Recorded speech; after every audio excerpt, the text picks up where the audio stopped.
lately I've come to the realization that it's very imperative, and really it's required, to keep your mindscape, the landscape of your mind, in the correct place in order to achieve what you want to achieve, in order to stay peaceful, to live your life majority of the time happy. Now, of course, you're not always going to be happy in life, right? There's going to be down moments. There's going to be moments where you're upset, you feel the depression creeping in, you feel failure.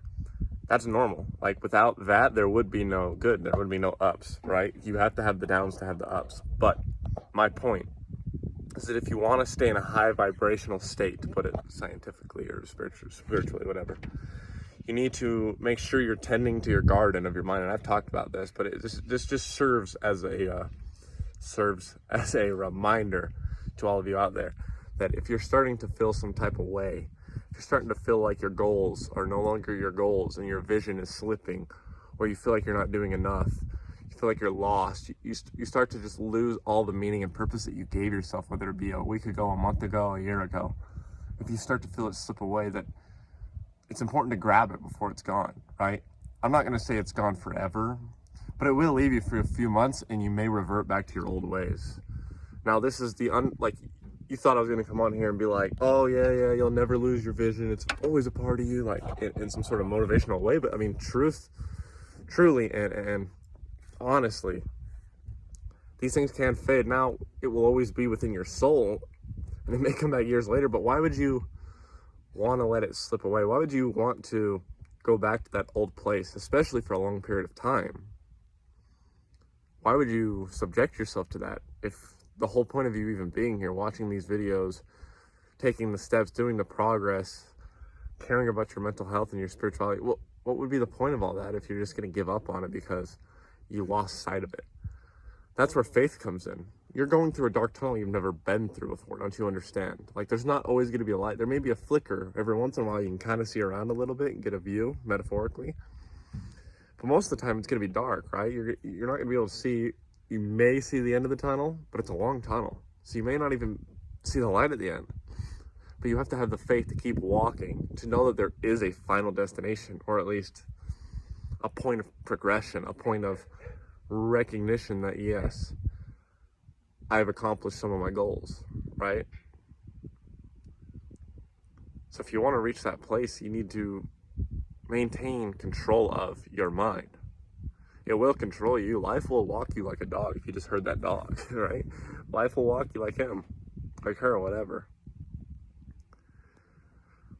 If you don't take control, if you don't tend to it, if you don't treat your mental diet well, if you're not aware of the things you're consuming and how they are affecting you, and you just let it take you for a ride, it will take you for a ride, and it'll be hard to regain the reins. Now, if you're here watching this video now and you're on your journey and you've made progress, bro or girl, you have the reins.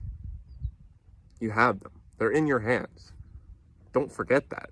Like, if you are currently and proactively aware that you are making progress and you're on a journey, if you are aware that you are on a self-improvement journey, whether the progress is a lot or a little or even nothing sometimes, the fact that you're aware of it means you're there. You have the reins.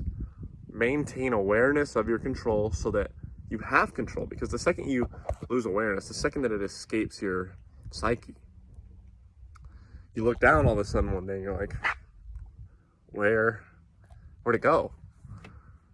And all of a sudden you're back to your old ways. You're watching porn again. I always use that example because it's like, that's such an addiction, such a down thing that keeps people down that people don't even realize. But anyway, it's like all of a sudden you're watching porn again. All of a sudden you're playing video games again, unhinged. All of a sudden you're doing those drugs again. You're drinking again every weekend. You stopped working on your business. You stopped going to the gym. You stopped tracking your meals and your calories. You stopped journaling. You stopped meditating. Like, all these things. You start to realize, like, where did it all go?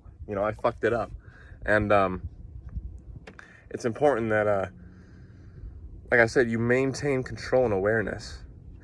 And don't let things distract you. Like, I just got distracted by the truck that's about to drive past me, because sometimes I get a little embarrassed, like, oh, I'm recording a video, but ultimately, no, it's not embarrassing, And that's just kind of an example. You just gotta, that's not really in relation to what I'm talking about, but you get what I'm saying. And this is the construction worker anyway. But maintain your awareness on your goals. My goal right now is continue recording this video, to make a video, bring awareness. I got distracted, but guess what? I'm back talking to you guys. Think of it like that. It's like, you're gonna have distractions. You're gonna have people that come into your life, and let's say you go on a road trip with them, or you hang out with them for a day or two, or whatever, and you notice that they're an energy vampire. They sucked your energy, and it was infectious. And after hanging out with them for a full day, you forgot about your goals, and all of a sudden you're off track again, like majorly. You gotta be aware of those, and then use it for future reference. Be like, maybe I shouldn't hang with that person. Even if they're a good friend, maybe I shouldn't hang with them because it knocked me off my goals. And ultimately, you should be serving yourself, right? That's what being selfless is, serving yourself, so that eventually you're strong enough, intelligent enough, well-spoken enough, accomplished enough person to help others. You can't help others if you haven't helped yourself. So you need to stay focused. Maintain your goals. Keep on keeping on, everybody. If there's one thing that I want you to take out of this video is keep the negativity away from your brain. If you're listening to music, specifically rap music, rock music, sad country music, about being poor, it's like, do you really expect to make a change if that's always playing in your subconscious mind? I'm poor, I'm broke, I'm drunk, I'm robbing banks, I'm killing people. Like, bro, what do you think is gonna be like? I know, I love music. I know it's so addicting too, so we don't even realize, but do you think that's serving you? Is it worth it? I mean, listen, I'm not saying cut it out completely, but like, is it worth it to listen to it all day? Why not throw in a podcast about God, or I don't care, about positivity, whatever gets you stimulated in a positive sense, whatever heightens your vibration. Why not do that instead? Why not take care of yourself mentally? I mean, you take care of yourself physically, right? You try to eat healthy, you go to the gym, you brush your teeth, you take showers, you keep up, you shave, you get a haircut. Why not take care of this? I mean, this ultimately is what creates everything else. This should be your first priority, right? In your spirit, which is, directly in contact with your mental, but take care of it. Block the negativity out the best you can. Ignore it. Sometimes it gets so over-consuming too, and that's why we get sucked into depression, I think. It's like we get so over-consumed in it, we kind of get addicted to it without even realizing. It's just a big spiral of getting trapped in it. It's like a spider web. We get trapped in our depression and our suffering and our misery. And usually it's because of one small stupid thing, or a week, a month of stupid things. I mean, in the grand scheme of things, is that a lot? Is it? It's not a lot. So why let it consume you for the rest of your life? Why let it take you so far off your journey that now you have to even put more effort to get back on track? That's what I want you guys to get out of this. I love you guys. If you enjoyed, go ahead and check out our school community link in the description, and our free Discord community. Still a work in progress on the Discord as well as the school, but absolutely, I think it's fucking amazing. I'm so proud of what I did with the school community. Other socials linked in the description as well. Some merch out too. Go ahead and check it out. You might like it. This is one of our pieces. I don't know if you can see, but it's got the logo on the back. I don't have my tripod, but I love you, VEXED family, and we will catch you in the next video.